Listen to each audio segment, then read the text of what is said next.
Affiche pour signaler sa disparition. Voilà 2 mois que Nala, un chihuahua de 3 ans, n'est pas réapparu.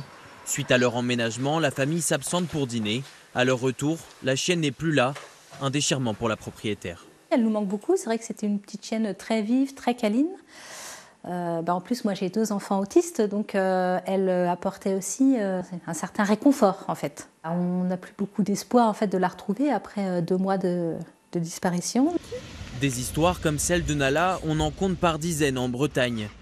Sully, un chiot de 5 mois à l'époque, a connu le même sort en avril 2022.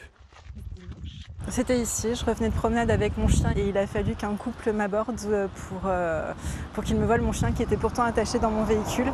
Un vol bien rodé qui a créé un véritable traumatisme chez Nathalie.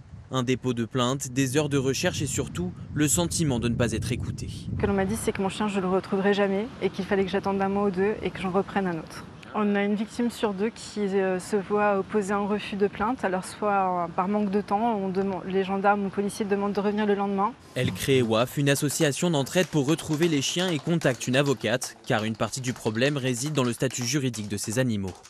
On vous vole un scooter, on vole une montre, on vole un chien, on vole un chat, c'est la même procédure. Donc la difficulté lorsqu'on va aller porter plainte, c'est d'avoir une considération de la part des services de police. Si on vous vole un animal, vous portez plainte, vous déclarez à l'ICAD et vous déclarez aux différentes associations qui diffusent ce genre d'informations pour que la solidarité se mette en place. 75 000 animaux de compagnie disparaîtraient chaque année en France. Pour changer les regards, l'association WAF a récemment commandé des sondages à l'Institut Ipsos. Résultat, 83% des Français se disent favorables à une requalification en vol aggravé.